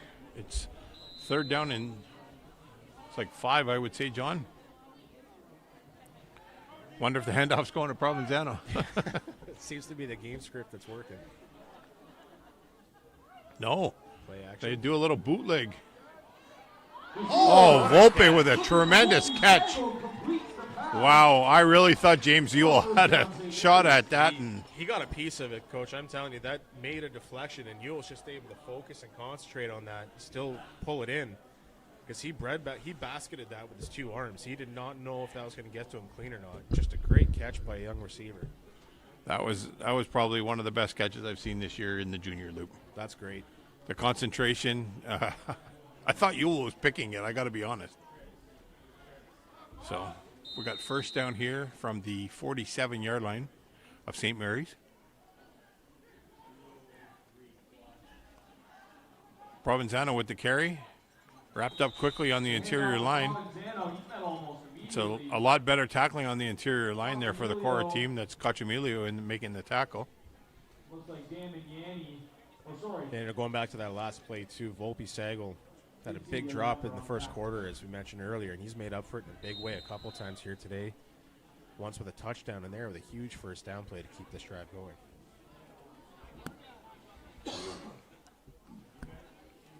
So second down and 8 for the St. Mary's Knights. Quick pass out here to Dylan Dewar, and he's able to get another first down. Look at the hands on that Dewar. I'll tell you right now, that's the best in the Dewar family right there. Poor Mark, poor Brock. Every time Dylan makes a play, it's just a chance to remind everyone that they're getting better as the generation goes on, eh? Yeah, well, save the best for last, right? First down, St. Mary's. Right from their the 50, the other side of center, sorry, my bad. Provenzano with a run out, tackled by number 93, Lucas Young. Looks like a gain of about 2.5 yards, potentially 3.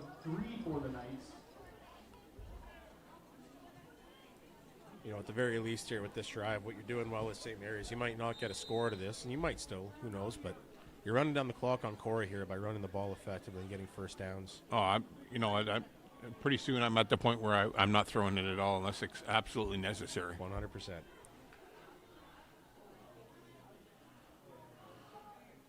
All right, call us crazy.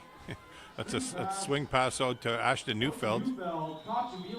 Cachamilio on the tackle on the far side of the field, but that's another first down for St. Mary's. And credit to Coach Lillington making those calls, but I got to tell you, maybe he's a little bit country, but I'm a little bit rock and roll. I'm a little old school here, so I'm eating that clock up now. I got a 20-point lead, and we're running the ball effectively, and I'm not passing it and giving them an opportunity to pick it. Yeah, and on top of that, I'm reminding everybody who touches the ball on the sideline when they get there, ball security is paramount right now in this weather. So there's a handoff to Provenzano, racing up the middle. Provenzano making his way through the defense. Picking his way down there. The first down, Brewer, Gordon, Shea Gray. And of those maybe on who the tackle. It's like just Jay getting Grain's into- in on that tackle. maybe those who are just getting into football because they're a kid this year or something like that, and they're not sure why we're saying what we're saying. It's just conservative nature of trying to run up the clock, not risk interceptions, not risk throwing the ball to the other team. We talk about ball security and eliminating fumbles. Right now, the worst thing you can do is give Korah the ball back here, so you take the most conservative plays you can if they're still working. A pitch out to Dewar, trying to get to the outside. Breaks a couple of tackles. Looks like he's good for a solid 4 or 5 yards. Clock ticking down at the 8:45 mark. 27-7 the score for the St. Mary's Knights. And another chunk play there, and it starts to get frustrating if you're on that Korah defensive side. When these chunk plays like this are running down the clock and they're getting the first down every couple of plays, it kind of zaps the will out of you. Somebody needs to make a big play on this Korah defense to change the momentum. Yeah, they need one of their leaders to step up there. That was not even DeSordo hands it off to Neufeld. Neufeld with the carry, so really blending on who they got running the ball. They're really utilizing 3 running backs at this particular time. By the time the snap gets on, we're below 8 minutes, John. What do you do if you're Korah? They got to come. They need a strip. Yeah, you need to call some run blitz or something here to try and make a big impact play. At this point, if you get miss, I mean, you're already down 3 scores. You need to change the momentum of this game here on a big stop. Oh, I think the safety's coming here. That might be what they're looking to dial up. No, he stays home.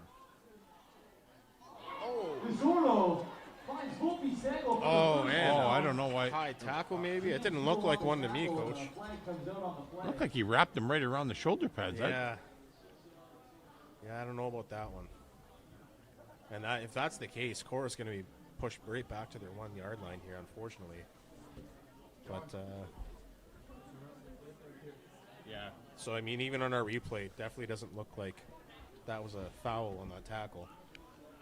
So just to get some clarity here, folks, the winner of this game will go to Sudbury to play the Sudbury representative for the NASA title. Yeah, so this puts Korah right on the 1-yard line with that call there, Coach, and So that hurts. you got to think that this is going to be either a quarterback sneak or there it is. Just as I called it, but I don't think he got in. Pizzorno keeps it himself. And Korah holds him out of the end zone. Well, I mean, if you're Korah, you still want a goal line stand here for confidence and momentum. And, I mean, 7 minutes is still technically a lot of time in a 3-score game. But, you know, if it takes you all 3 plays to stop the St. Mary's offense here and you still manage to keep them out of the end zone, you're going to be down to close to 5 minutes left to go. If I'm St. Mary's now, Coach Lillington is going to be handing it off to one of his running backs again.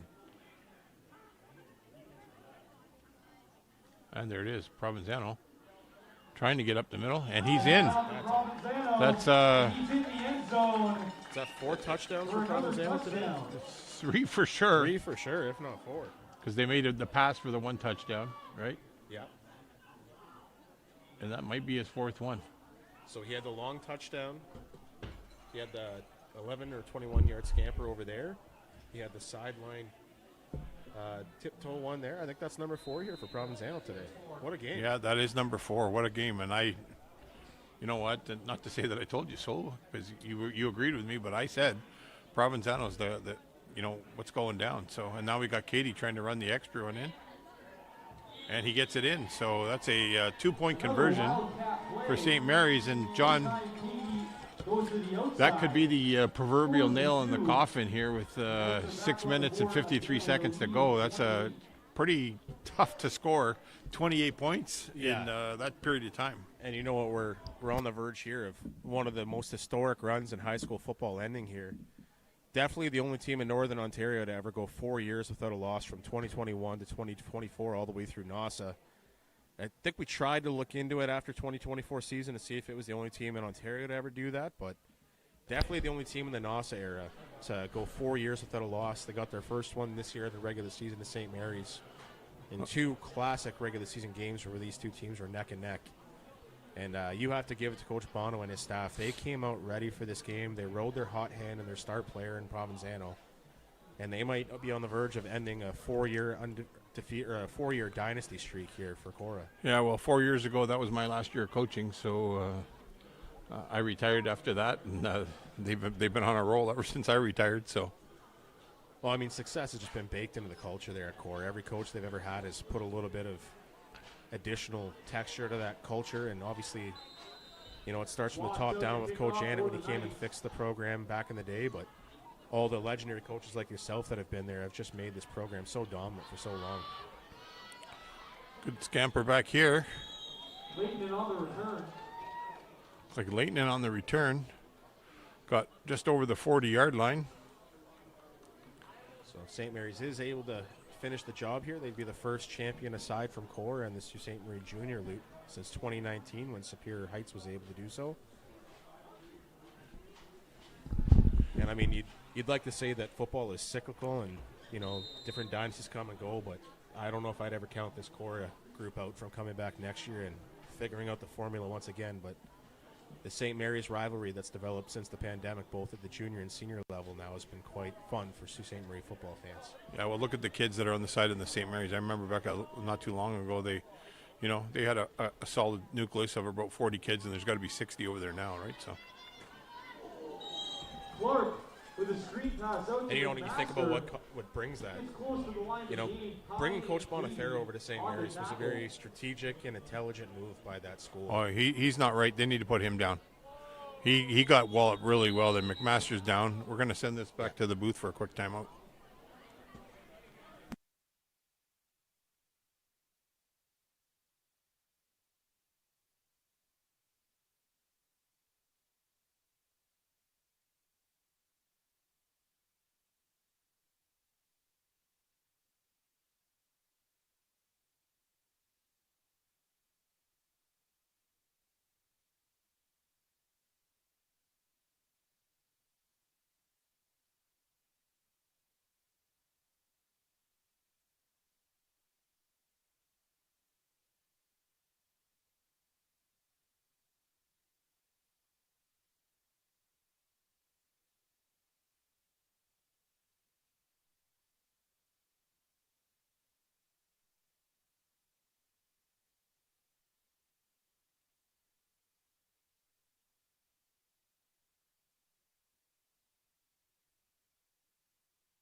Okay, folks. Young Master was helped off the field by Coach Casagrande and Coach Elliott.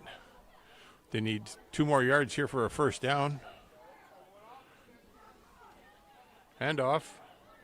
Stood up at the line by number 68, Deegan Deschardin.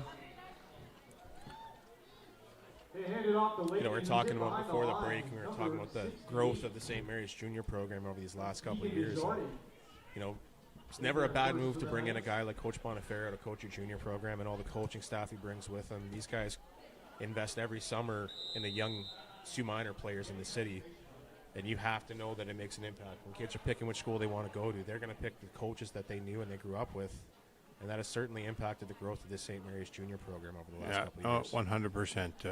Coach Bonifero's put a ton of time in the minor football program, as well as Coach Lillington. So, see, on that particular play, Leighton was running well, and he had a seam, but then he tried to kick it outside, and when he could have ran it through the middle and up the right where the hash marks were there, and he could have been up at least another 4 or 5 yards. Yeah, it's a never-ending battle in junior football, is trying to convince young running backs that although your eyes draw you to that outside and it looks like that's where all the yards are, that yardage closes up quick when you're facing a defense with a lot of speed. You got to take the yards up the field as quick as you can. North-south, as they always say. For Korah from their own 54-yard line.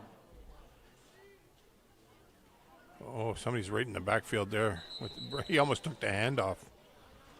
Yeah, and that D-line firing hard again. Might be a good time for that hard count or that freeze once again. Yeah, number 66, Mason Romani there on the tackle. He almost took the handoff in the backfield. Yeah. It's one of those times where you got to neutralize that D-line once again and try to make them a little more honest on your snap count. Clock ticking down here. We got a 35-7 lead for St. Mary's with 4 minutes and 5 seconds left to go in the game.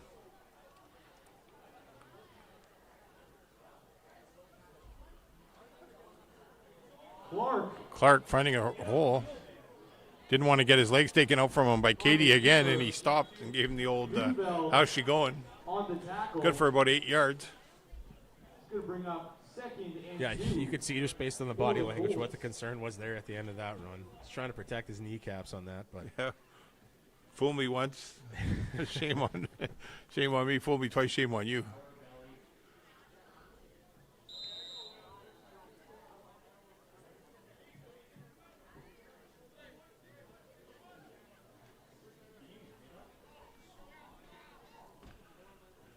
So 3rd down and 2.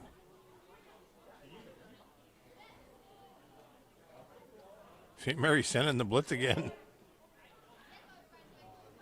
Oh, what a stop by that defense. Yeah, it looks like One of the interior linemen there. And on the carry, gets a gain of 1. It's going to turn up. Can't see him. fourth 68. down. Deegan Desjardins again, right in on the middle there. So it's fourth and 2, and Korah really has no 4th and 1. Sorry, and they just don't have a choice. They got to go for it. Wow. We just get the 3-minute warning from referee Corelli, and Great job by Desjardins to stick him initially and hold him there, but great job by the defense to come in and finish that play and not let him get forward momentum too.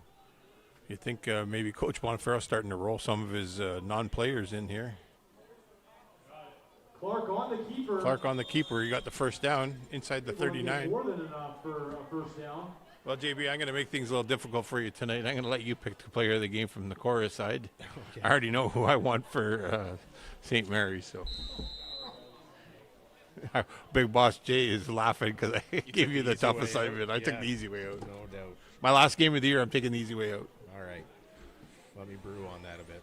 Tomorrow night, you can make sure that Donnie has to do the tough pick. Yeah, I'll take the lead on it. I'll be the one to remind him so I can.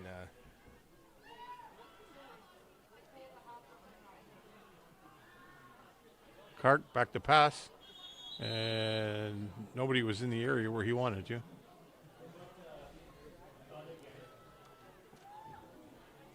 .216 left to go. 2nd down and 10.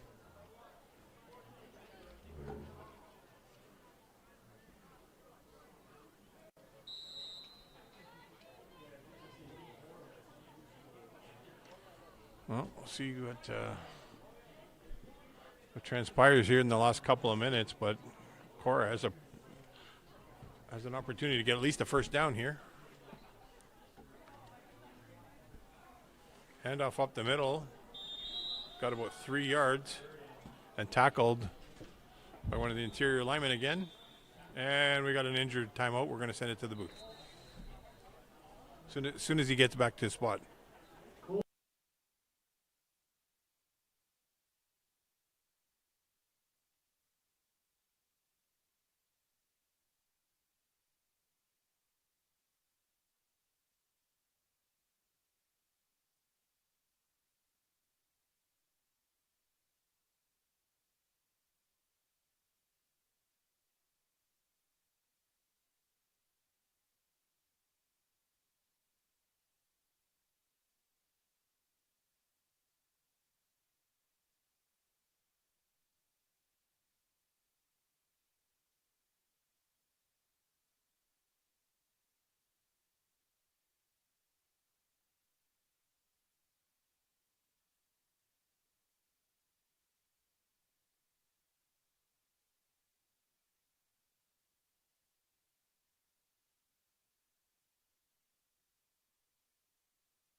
Okay, so we're going to take a few more minutes here for the Martino Conchimilio to get off the field. He made a great run and got stuffed up the middle and got piled on a little bit, come up a little bit limp with a bad left knee. Referee Corelli waiting to blow the play in to go. And there it is. So 3rd down. Fake. Clark kept it himself, trying to get to the outside. Busts over the line, gets down to about the 31-yard line where he stopped, and it'll be 4th down and 3. So, John, we're going to get to the player of the game picks now. We got about 2 minutes left here to go, and we'll try and stay ahead of the game. And for me, it's pretty easy decision with all those touchdowns. And, I called it at the start of the game that he was going to have a great game in order for St. Mary's to win, and he proved me right. And Adam Provenzano, player of the game for St. Mary's, absolutely tremendous effort tonight, and even had one called back. Yeah, so career game for him in a championship final. That's incredible. We'll get to the Korah player of the game pick here after this snap. So 4th down and 2.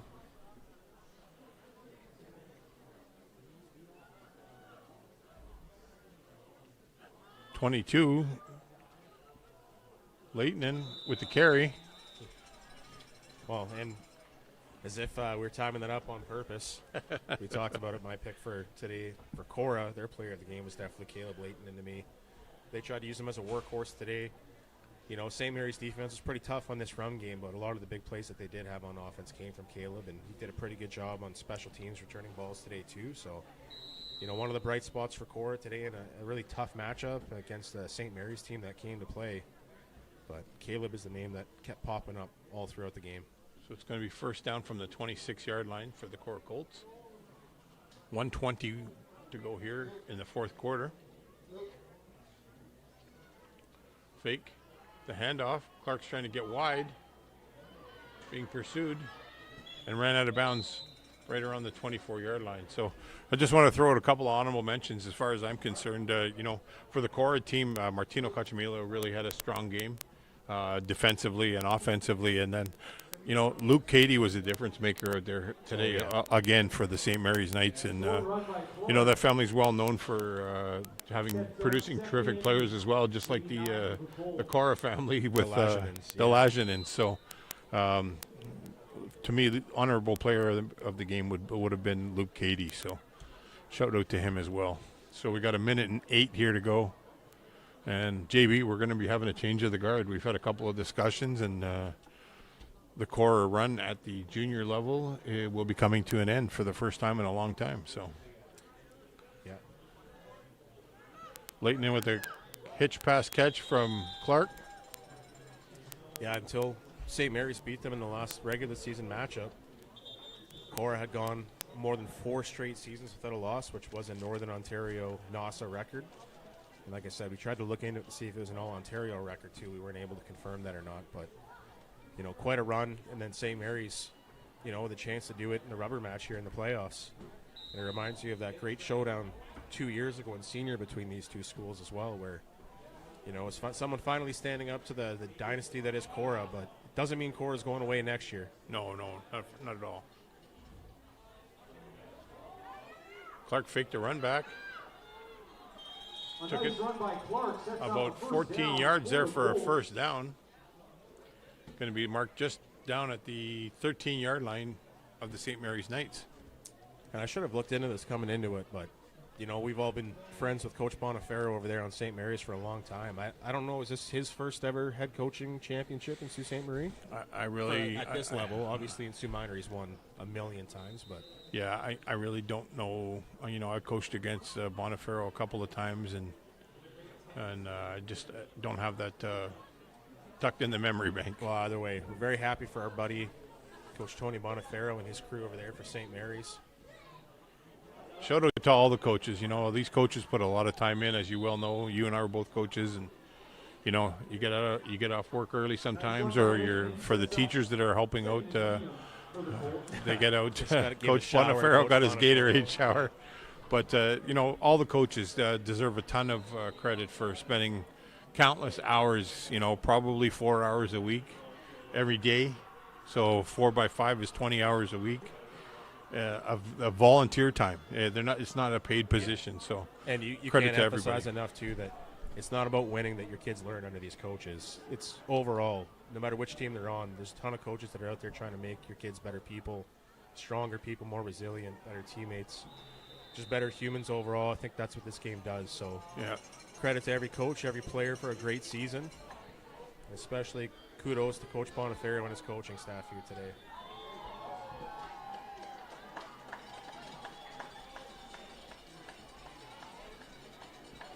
Well, it looks like one of the St. Mary's defenders was briefly injured there, and this will definitely be barring a penalty. This is the last game, and just for anybody that's paying attention for tomorrow night, we're going to get a repeat of these two same teams struggling for the city title tomorrow night. It should be a dandy. Unfortunately, I won't be able to make it, but I'm sure that's going to be a tremendous game.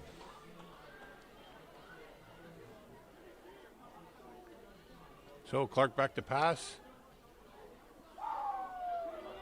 And he was unable to get in. So, folks, the St. Mary's Knights are your junior city champions. Score 35 for the St. Mary's Knights, Korah Colts 7. Thanks for listening to JB and I ramble on the mic this evening. The dynamic B&B team is over for the year. John, have a great time tomorrow night, and it's been a pleasure, my friend. Thank you, Coach. Good to be with you again.